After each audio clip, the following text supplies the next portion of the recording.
Tu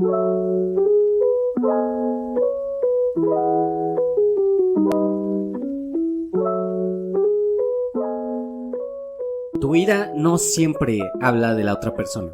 A veces habla de ti, de lo que interpretaste, de lo que esperabas, de lo que no dijiste, de lo que dolió antes, de lo que estás exigiendo ahora. Y sí, es más fácil decir me hizo enojar esta persona, que decir algo dentro de mí fue alterado.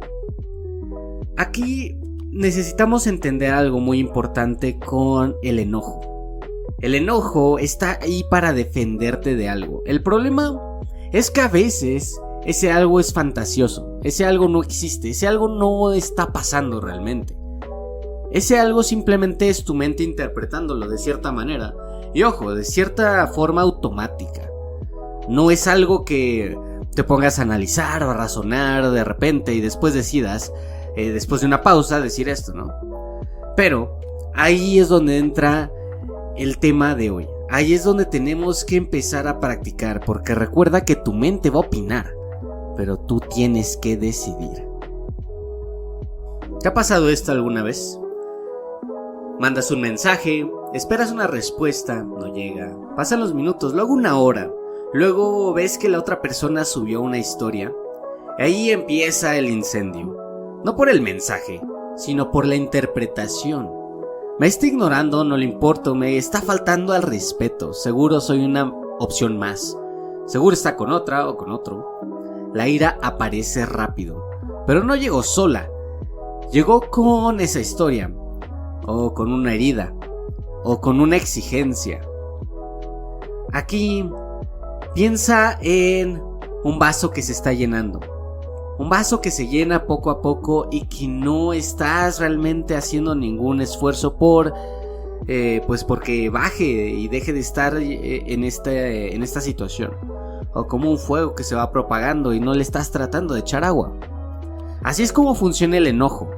Cuando nosotros empezamos a caer en estos patrones de fusión cognitiva, en el cual recuerda que es confundir nuestros pensamientos con la realidad, sin una base empírica necesariamente.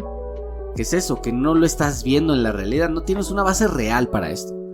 Pero estás cayendo en esta situación, estás pensando que esto está ocurriendo así. El momento que tú dices está con alguien más, me está faltando el respeto, y tú crees eso, que ojo, no tiene una base real. Tú no sabes si la otra persona pasó que esa historia, no sé, tal vez estaba programada, tal vez realmente pensó que te contestó y no te llegó el mensaje por alguna razón. Tú no sabes eso. Tú no sabes si está con alguien más o si simplemente está distraída la persona, etc. Entonces, ahí es donde está el problema.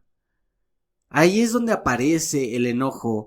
Y este enojo, si te das cuenta, tiene una base muy probablemente que es falsa, porque no tienes manera de realmente confirmar si eso está pasando. Y entonces, ¿qué ocurre? Que se puede llegar a sentir como una agresión propia, ¿no? Ahí es cuando nos lo tomamos personal, cuando pensamos que algo está ocurriendo sin tener realmente evidencia de que esto es así. Y entonces, ahí empiezas a reclamar, empiezas a caer en el enojo, en la ira, en reclamos, en reproches. Y ahí es cuando empezamos a generar un incendio todavía peor, porque le estás pasando tu malestar emocional a la otra persona. Y ahí es cuando entendemos esto. Que cuando llegamos a este punto no estamos escribiendo o hablando para comunicarnos, sino para cobrarle este malestar a la otra persona. Tenemos una espina que queremos clavarle al otro. No buscamos una claridad, buscamos que el otro se sienta mal, que sienta culpa. Y aquí es donde tenemos que entender algo. Si tú estás haciendo esto, no estás siendo responsable. Estás actuando como una víctima. Como tú me hiciste esto, yo te hago esto a ti. Y ojo, no estoy diciendo que lo estés pensando de manera activa, pero si está ahí, lo estás asumiendo que la otra persona te hizo algo y te tienes que desquitar. Y ahí en ese proceso le estás faltando el respeto al otro, porque tú no sabes qué ocurrió. ¿Te ha pasado alguna vez? Que tú estás reclamando algo y de repente te dice algo muy grave. Tal vez se sintió mal, se enfermó, estaba en una situación comprometida, etcétera. Recuerda que tú no eres tu mente, eres quien la observa, eres quien decide qué hacer con la información que tu mente te da. Aquí entendamos algo, la ira y el enojo no son enemigos, pero tampoco son quienes mandan. La ira puede ser una alarma, porque es así como funciona. Un espejo, una mensajera, pero si no la observas se convierte en la que está manejando tu vida. Se convierte en el volante cuando realmente debería de ser una alarma en el tablero y no quien te dice a dónde ir. Porque cuando la ira hace esto, tú solamente eres un pasajero más, porque no estás conduciendo tú. Y ahí es donde tenemos que entender algo.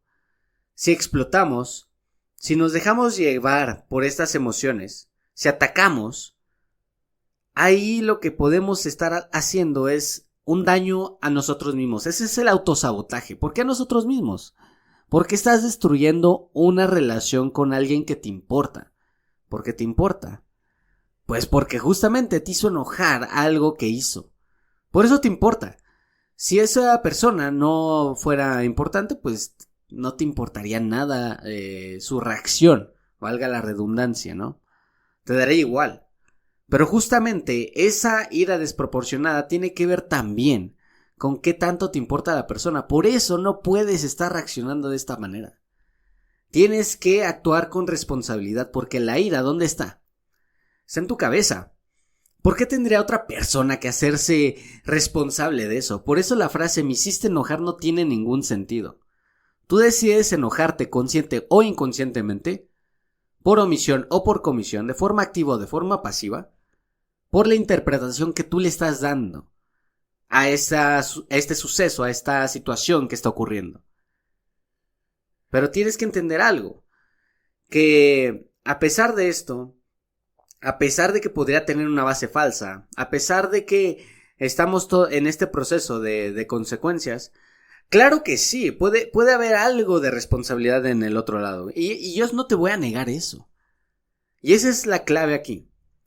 Entender que sí, que es necesario que entendamos que nosotros no somos el enojo, no somos el pensamiento que aparece con la ira, no somos esa historia que nos fabricamos, esa fantasía. Podemos sentirla, pero no convertirla en daño. Y la otra persona tiene que entender también qué fue lo que causó esto. ¿Para qué? Para que de esta manera puedan llegar a un acuerdo sobre lo que podemos hacer en el futuro. ¿Por qué? Porque aquí no se trata de pelear con la otra persona. Porque ese es un error clásico. Que llegamos a asumir que la otra persona es de cierta manera. Ese es el juicio que viene bastante frecuentemente con el enojo. Esta persona es esto y aquello y por eso me enojo, me desquito, porque no me voy a dejar, ¿no? Pero si tú cometieras un error, y es ahí donde está la discrepancia. Y esto es algo que está demostrado y ese es un sesgo muy común. Cuando tú cometes un error, ¿qué es lo que hacemos, no? Empezamos a explicar, pues es que lo cometí por esto y aquello. Es que no era consciente de esto y pues es un error, perdón, ¿no? Pero cuando la otra persona lo comete, entonces esa persona es mala. Esa persona es una persona inconsciente, es una persona tonta, ignorante, no me valora, etc. Eso es un juicio de valor incorrecto. Y eso se le llama error fundamental de atribución. Cuando nosotros estamos juzgando al otro y estamos dándole características y un juicio de valor por su conducta, pero si nos pasara a nosotros no lo haríamos. Por eso es un error. Porque tenemos que entender que todos somos iguales en esencia. Entonces, si tú entiendes esto que te acabo de decir, podemos comprender muy fácilmente que la otra persona también está sumergida en el contexto y también puede cometer errores debido a falta de conocimiento, a asunciones, a cosas inconscientes, cosas que no notó, cosas que no vio. Todos estamos limitados y estamos en el mismo barco. Por eso es necesario que entendamos esto y que no seamos irrespetuosos, porque la ira, cuando se convierte en ataque, es una máxima forma de faltarle el respeto a la otra persona. Y por eso es autosabotaje, porque estás destruyendo la relación y es una relación que te importa a ti. Entonces te estás autosaboteando. Así que entendamos que la ira revela interpretaciones. No reaccionas al hecho, no reaccionas a lo que está ocurriendo, al hecho empírico y objetivo. Estás reaccionando al significado que le diste al hecho, consciente o inconscientemente. El hecho no te respondió, interpretación no le importó. Cuando simplemente significa no respondió. Y aquí me gustaría meter un mantra que es muy fuerte y que parece una tautología, algo muy simple, que es una tautología, algo que es verdad siempre y que podría parecer incluso tonto. Pero es esto: nada significa nada y todo significa todo. Hecho, llegó tarde la persona. Interpretación, no me respeta. No. Lo que significa es que llegó tarde. A eso me refiero con que todo significa todo y que nada significa nada a la vez. Alguien me dijo que no. Lo puedo interpretar como me está rechazando, no le agrado, me odia, qué mala onda, etcétera, ¿no? Pero lo único que significa es que te dijo que no. Alguien me corrigió, me está atacando. No. Significa que te corrigió. Alguien no me dijo nada cuando yo esperaba que me dijera algo. Significa que alguien no me dijo algo cuando yo esperaba justamente otro tipo de resultado. Ahí es donde tenemos que actuar y lo que tenemos que tener en mente todo el tiempo para que no caigamos en esto. No caigamos en estas interpretaciones automáticas incorrectas de la realidad. Mi mente opina, pero yo decido. Algo interesante con esto es que la ira revela también tanto exigencias internas, es decir, estamos proyectándonos lo que nosotros nos exigimos a nosotros mismos, como heridas que nos han causado en el pasado. La situación puede ser pequeña, pero la reacción puede ser enorme. ¿Por qué? Cuando hay una sobreemocionalidad, tiene que ver con una sobrecompensación normalmente de nuestro ego de forma inconsciente. Si alguien nos lastimó de esta misma manera en el pasado, yo voy a estar súper sensible y voy a actuar de forma exagerada para no volverme a sentir así. Es decir, me lastimaron antes y no voy a permitir que esto me lastime igual ahorita.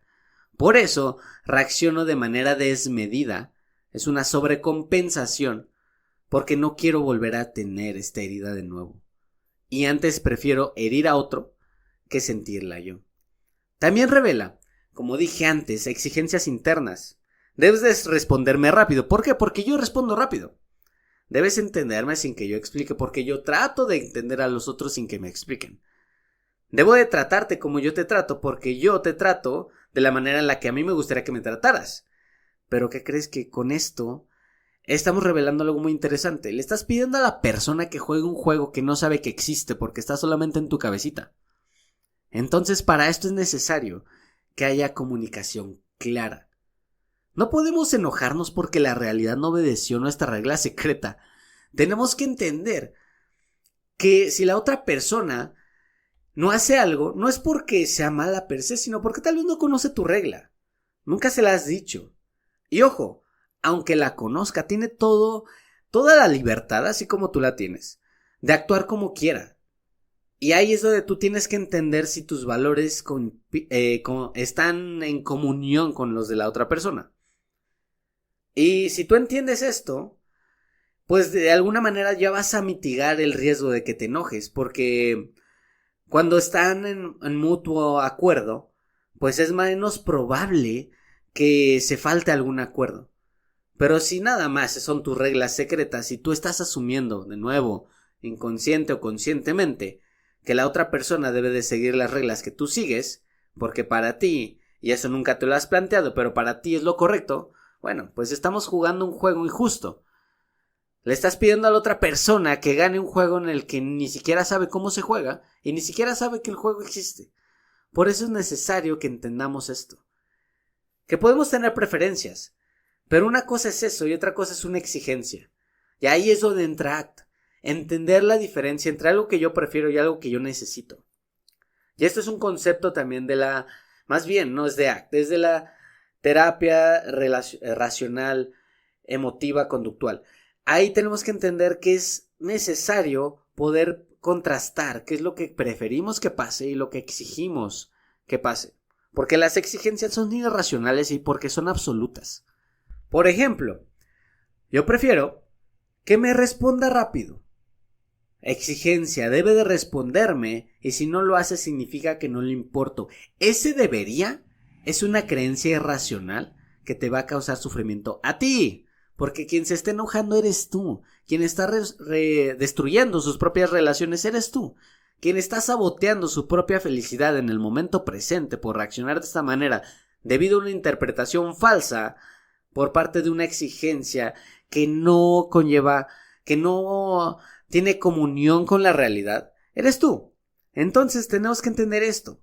Prefiero que me entiendan cuando yo digo algo, ¿no? Exigencia. Si no me entienden, me está invalidando. O me está tratando como tonto, o lo que sea. Cuando tú haces este tipo de diferenciación, es más fácil. Porque ahí estamos generando creencias nuevas que son más funcionales a largo plazo y más adaptativas al entorno. Y eso es funcional para ti. Y esto, no estoy exagerando, esto te puede arreglar muchísimo tu calidad de vida, pero también alargarla. Porque recuerda que el cortisol es una forma de, si es algo crónico, es algo que te enferma, es algo que te envejece, es algo que mata tus células. Por eso es necesario que hagamos este tipo de mantras internos, este proceso de cambio, y entender cuando estoy prefiriendo algo o cuando lo exijo. Porque la exigencia, recuerda, siempre va a ser irracional. Y es irracional porque no tiene una base real. No puedes esperar que siempre pase como tú quieras. Tú no eres un Dios que diga a otros cómo reaccionar o cómo hacerlo. Y créeme, si lo piensas por un momento no creo que te guste. Te perderías de un montón de cosas. Imagínate que todo el mundo fuera igual a lo que tú prefieres que pase. Sería muy aburrido. Sería predecible.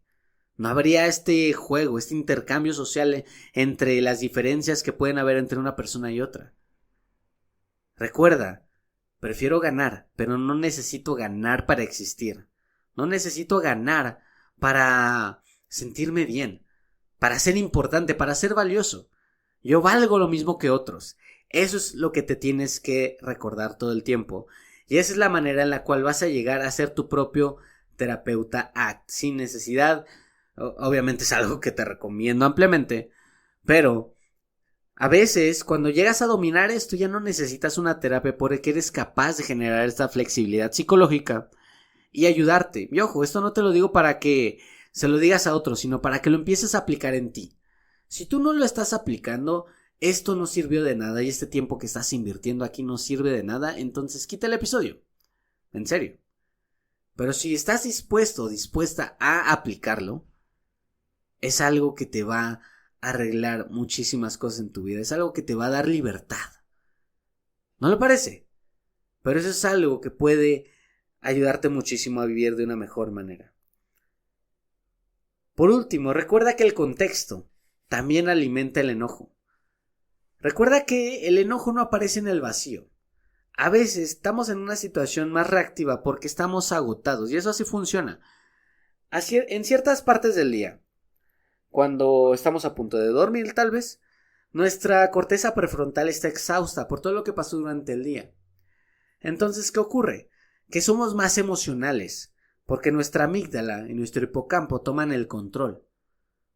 O tal vez desde la mañana porque dormimos mal. ¿No te ha pasado que los lunes en la mañana cuando estás llegando al trabajo no quieras que nadie te hable?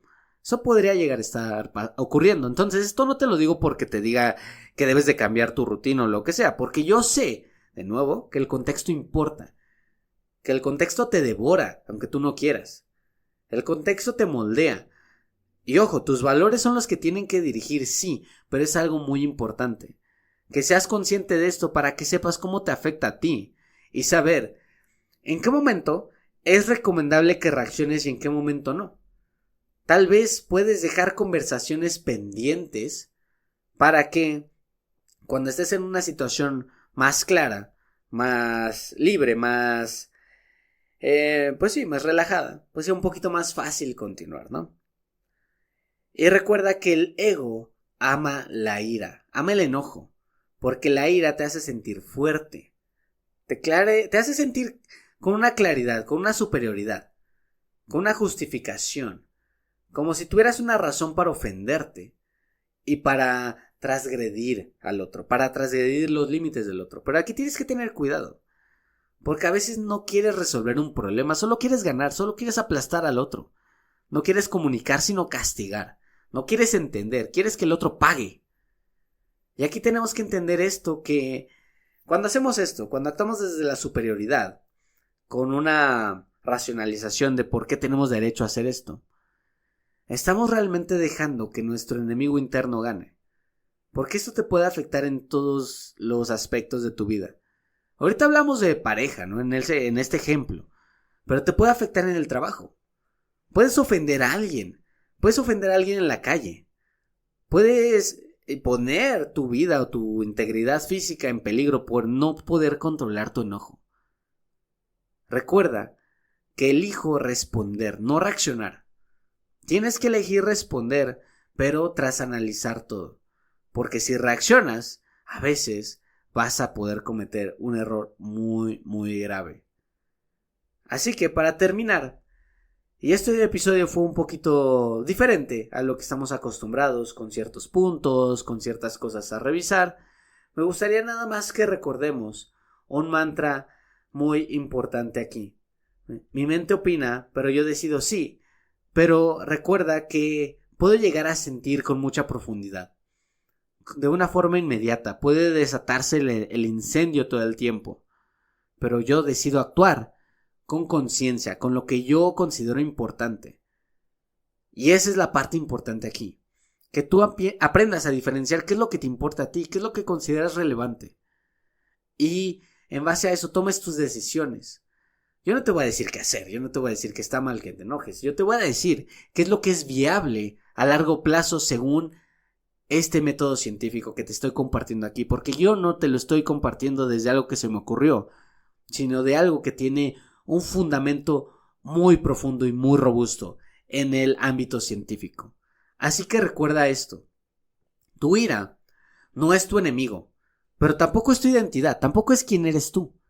Es un mensaje, es una alarma. Vino a mostrarte algo, una interpretación, una herida, una exigencia, un límite, una necesidad no expresada. Pueden ser muchas cosas. Pero es necesario que apliques la pausa divina. La pausa divina es eso, esos 10 segundos que vas a respirar para poder calmarte y después decidir qué hacer. Y si tú decides seguir con el enojo y actuar desde la ira porque es genuino el límite que se transgredió, nada más recuerda qué es lo que es importante para ti. Recuerda que si te molesta es porque esa persona te importa, porque ese trabajo es importante para ti, porque el respeto es indispensable para ti, que ese valor que no está ocurriendo ahorita te importa. Pero también hay otras cosas que son importantes tal vez, como tu integridad física, por ejemplo, la integridad física de alguien que vaya contigo que es importante para ti. Por eso es necesario que no nos dejamos guiar por ese incendio que a veces pasa en nuestra cabeza y que se extiende de una manera inmediata y que a veces parece que no podemos controlar, pero créeme, cuando empezamos a hacer este proceso y lo hacemos de manera continua y no nos justificamos, sino que tomamos la responsabilidad radical de nuestras acciones y decisiones, ahí es cuando empezamos a ver un cambio. El mundo va a disparar el evento, pero yo decido si esta herida es algo que me va a envenenar o si es algo que me va a enseñar. El reto de la semana va a ser el siguiente. No intentes no enojarte. Hazlo. Ese no es el reto. No puedes controlar tus emociones, como no puedes controlar tus pensamientos. Tu reto va a ser leer la ira antes de obedecerla. Poner esa pausa divina. Cuando aparezca un enojo fuerte, hazte 3 preguntas. ¿Cuál fue el hecho? De forma objetiva, ¿cuál fue el hecho? Y ahí vas a recordar lo de todo significa todo y nada significa nada. Que esta persona dijo algo que no me gustó. Bueno, pues el hecho es eso. Dijo algo que no me gustó. Segunda pregunta. ¿Qué historia construyó mi mente? ¿Cómo lo estoy interpretando? Con historia no te estoy diciendo que sea falso necesariamente. Puede ser cierto. Pero tu interpretación es importante y es necesario que tomes esta distancia. Recuerda, la difusión cognitiva es para eso. Tomar distancia y dejar de interpretar todo lo que pienses como realidad. Porque muchas veces nuestra mente se equivoca. Muchas veces hay información que no sabes. Por eso es necesario que le llames historia, o qué es lo que mi mente me está diciendo. Es el segundo paso. La tercera cosa que tienes que hacer aquí es qué herida o qué exigencia o qué creencia se activó. Si yo lo estoy interpretando así, ¿qué nervio está tocando? ¿Qué nervio abierto? ¿Hay algo que me lastimó en el pasado que estoy proyectando en el presente? O sea, hay algo que yo me exijo y por eso se lo estoy exigiendo al otro. Y ahí es donde tenemos que entender y procesar todo esto, ¿no? Entender que la otra persona es otra persona, que tiene toda la capacidad de cometer errores, pero también de cometer aciertos. Y de que tiene el mismo valor que tú. Y entonces ahí puedes empezar a revisarlo. No te voy a decir que te contentes con la persona luego, porque muy probablemente eso no es viable. No es posible. Pero sí es importante que hagamos este análisis. ¿Para qué? Para no activar ese sistema de lucha o huida de forma innecesaria, que muy probablemente sea de lucha. Que no estemos activando el sistema de cortisol que solo es para emergencias de forma diaria. Porque el que alguien te haya dicho algo que no te gustó, por ejemplo, como lo estoy diciendo en esta situación, no es una amenaza, no es algo por lo cual tú tengas que avanzar y pelear porque tu vida está en peligro. No, es simplemente ruido. Recuerda que las palabras son eso, son ruido. Así que decide cómo lo interpretas. ¿Cómo interpretas ese ruido? ¿Como algo X o como algo que está agrediéndote por herida o por algo que tú te exiges y que le exiges al mundo de manera implícita y de manera, de manera inconsciente? Así que recuerda que si este episodio te incomodó, úsalo como un espejo. ¿Por qué me incomodó? Compártelo con alguien que no necesita que le digan cálmate, sino que aprenda a escuchar lo que su ira le está intentando decir. Tal vez esto no te pasa a ti, pero le pasa a alguien que tú quieres mucho. Y trata de hacerlo desde el cariño. ¿Por qué? Porque si no, no va a escucharlo simplemente, ¿no? Y sé tú el cambio, sé tú quien inspira eso. Porque muchas veces la gente no quiere cambiar. Empieza cambiando tú y tal vez eso sirva para que los demás se inspiren y traten de seguir el mismo camino. Y dime en los comentarios, descríbeme qué suele esconder tu ira. ¿Una interpretación, una herida, una exigencia? ¿Qué pasó durante este episodio que te hizo clic? Eso es muy interesante y es algo muy útil para otros, porque tal vez tú ya lo arreglaste con esto que escuchamos. Tal vez tú ya incluso hiciste todo este proceso antes. Tal vez lo vas a hacer después de este episodio y lo vas a arreglar muy rápido. Porque así funciona el ego. Cuando tú eres capaz de ver ciertas cosas, eres también capaz de decidir qué hacer a partir de ese momento. Y con eso vas a empezar a ayudar a otros. Recuerda que Crece Contigo no está contra ti. No tratamos de ponerte incómodo de a gratis, sino que estamos creciendo todos juntos, incluso cuando eso nos arde, cuando eso nos duele. Así que recuerda, ayuda a otros y que tengas bonita tarde, noche, día, donde quiera que estés. Siente el orgullo de haber escuchado todo esto hasta el final. Y mientras más incómodo, más mérito representa esto. Y nos vemos en el siguiente. Hasta luego.